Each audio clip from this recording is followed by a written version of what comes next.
Hola a todos, mi nombre es Lidia y hoy os voy a hacer una presentación sobre la ciudad que me ha tocado, que es Clunia Sulpicia.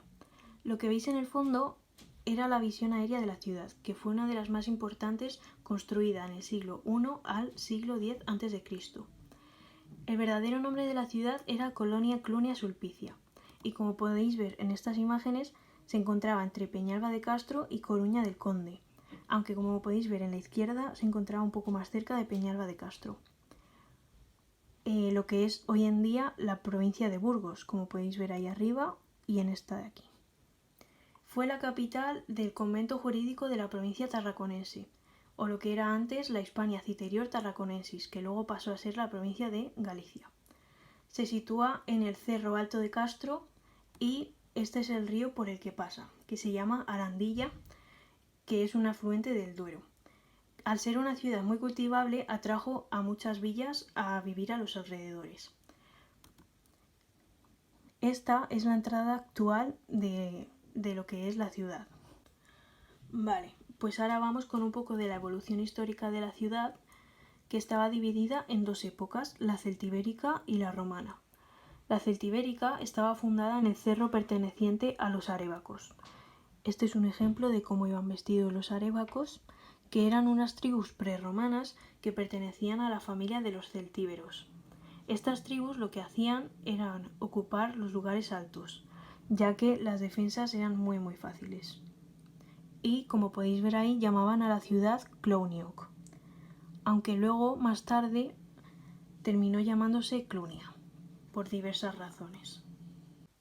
Después tenemos la época romana, o lo que es lo mismo, la fundación Julio Claudia, que fue fundada por este señor que veis aquí, el emperador Tiberio.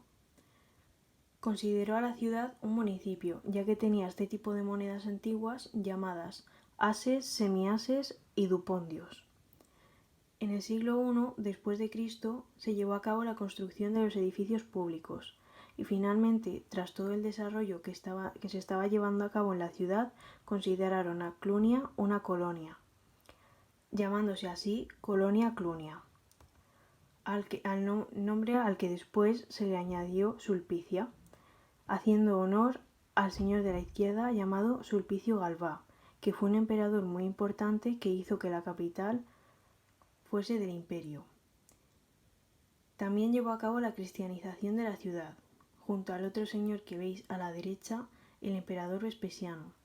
Juntos llevaron a cabo un nuevo estatus y llevaron a la ciudad a la época de máximo esplendor en el siglo I y siglo II. La ciudad tenía más de 30.000 habitantes y la economía se basaba en la ganadería y la agricultura. Aunque en el siglo II después de Cristo la vida no se desarrolló del todo bien, ya que todos los ciudadanos se tuvieron que adaptar a la nueva situación y solo contaban con sus propias posibilidades de sobrevivir, no obtenían ninguna ayuda de los demás.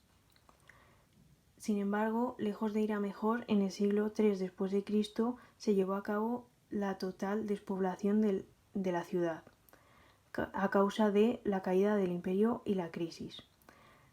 Después decae aún más, ya que fue incendiada por los franco-alemanes, aunque en el 713 fue reconquistada por las tropas del general Bereber y más tarde, en el 1912, repoblada por los cristianos. Después de la época romana, la ciudad funciona hasta el siglo VII y deja de tener importancia visigoda. También desaparecen las fuentes literarias que estaban vinculadas a ella.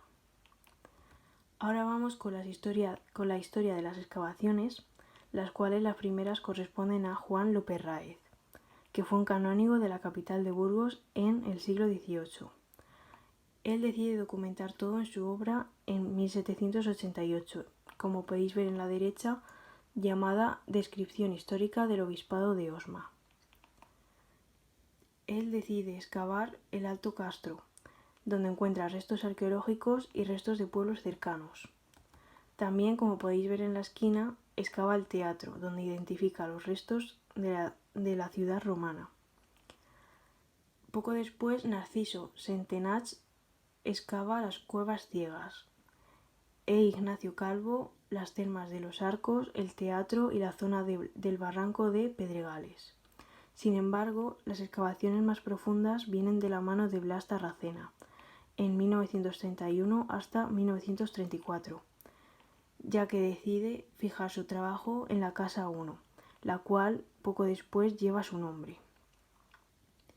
Él la declara Monumento Nacional y en 1958 el trabajo es retomado por la Diputación Provincial de Burgos, los cuales deciden excavar el foro, la basílica, el edificio Flavio, la Casa 3 y las termas. Sin embargo, hoy en día, desde 1995, está siendo excavado e investigado por Miguel Ángel de la Iglesia. Vale, pues vamos ahora con las construcciones públicas, como puede ser el teatro.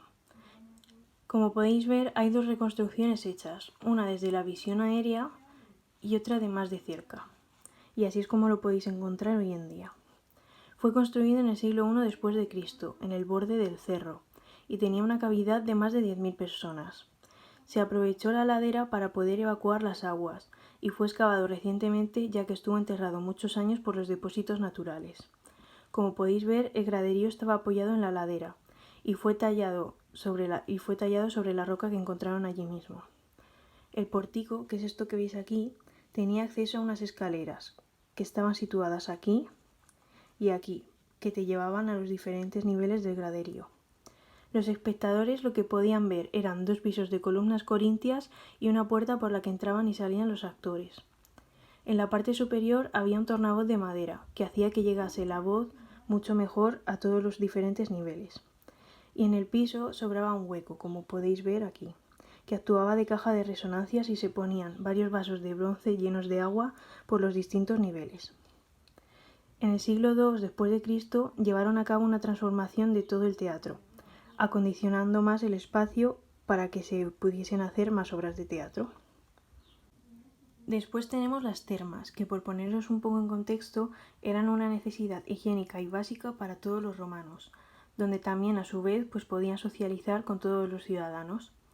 Normalmente era una promoción política, ya que los políticos las construían y las pagaban el mantenimiento para ganar votos en las urnas.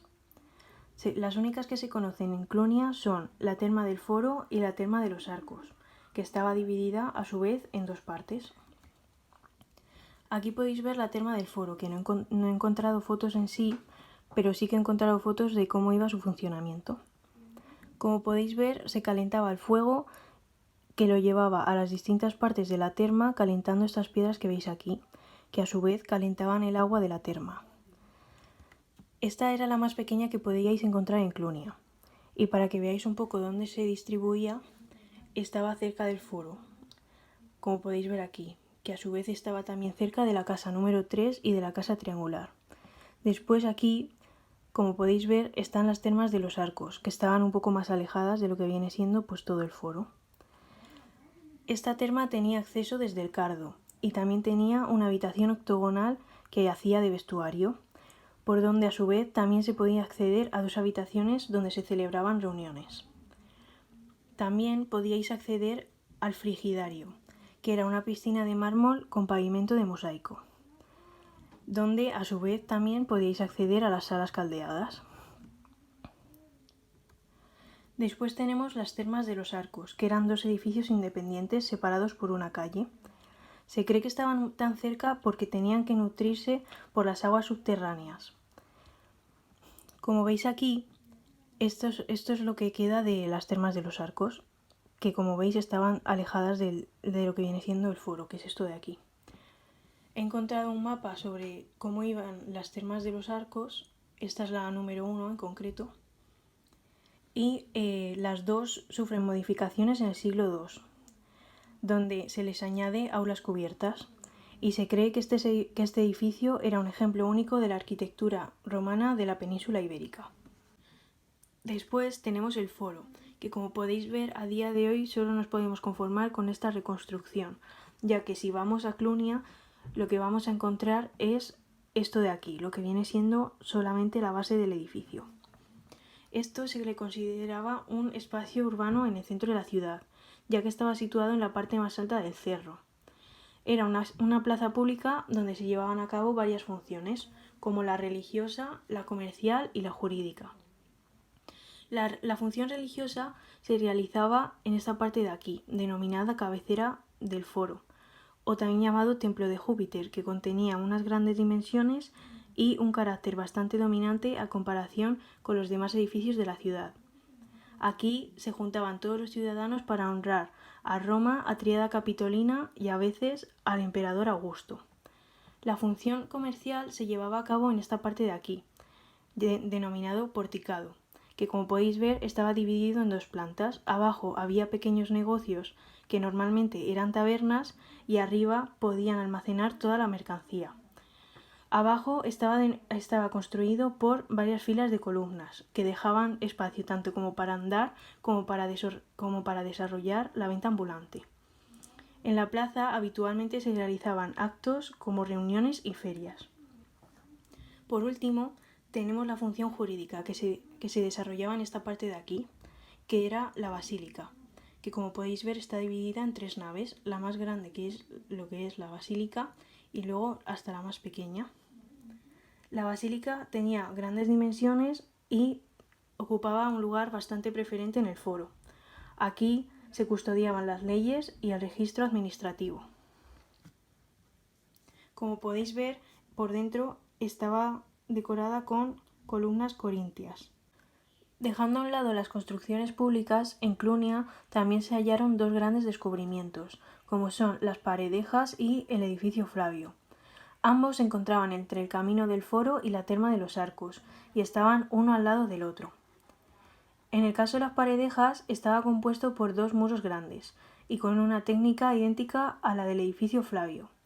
Esto constaba de 3 partes, la planta cuadrada, el espacio central y los grandes pilares. Hoy en día todavía no se sabe cuál era su verdadera función. Después tenemos el edificio Flavio, que estaba compuesto por la planta rectangular y cerrada con un semicírculo, que es este que veis aquí. Después su fachada estaba enfrente de la puerta del foro y contenía un pórtico con 4 columnas, aunque hoy en día no lo podemos ver ya que estaba bastante mal conservado. También contenía una puerta grande de acceso que comunicaba con 2 habitaciones triangulares y un espacio central en el que se encontraban los sillares. Además, Clunia también contaba con la arquitectura doméstica, que para poneros un poco en contexto, tener una casa romana dependía de tu clase social y normalmente eran de una planta, con lo cual estaban agrupadas en torno a varios patios. Los patios interiores estaban bastante ajardinados y contenían muchas flores. Las viviendas familiares podíamos encontrar mosaicos de pinturas parietales. Los más pudientes podían tener una recepción y algunas habitaciones bajo tierra para poder aliviar las temperaturas del frío y del calor. Además, los dueños tenían que convivir con los sirvientes y mantenerlos.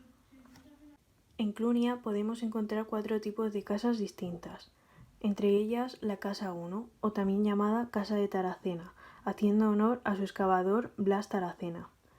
Como podéis ver, esto es una visión aérea de cómo era la Casa 1 y esta es más de cerca. Se situaba en el corazón de la ciudad y sufrió varias remodelaciones en los primeros años, aunque su última reforma fue a finales del siglo III. Aquí podéis ver varios pavimentos de mosaicos que se encontraban normalmente en los pasillos o en los peristilos, que para quien no lo sepa, los peristilos eran partes más privadas de la casa que se encontraban fuera. Después, saliendo de la casa, los excavadores encontraron un bloque de piedra que coincidía con varias representaciones que se encontraron dentro de ella.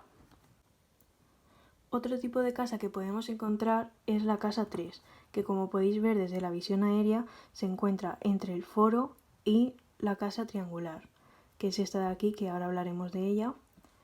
Y bueno, esto es como se ve así más de cerca. Debía de tener más o menos las mismas dimensiones que la Casa 1, aunque ya podemos ver que fue mucho más pequeña. Su acceso estaba a la altura de la puerta del foro, como es este de aquí. Una parte de la casa fue afectada por las intervenciones urbanísticas, ya que en la construcción del foro hizo que una esquina de la casa se viese afectada. La intentaron remodelar con paredes diagonales, pero tras otra intervención en el edificio Flavio, la casa perdió de nuevo otra parte de la casa, con lo cual tuvieron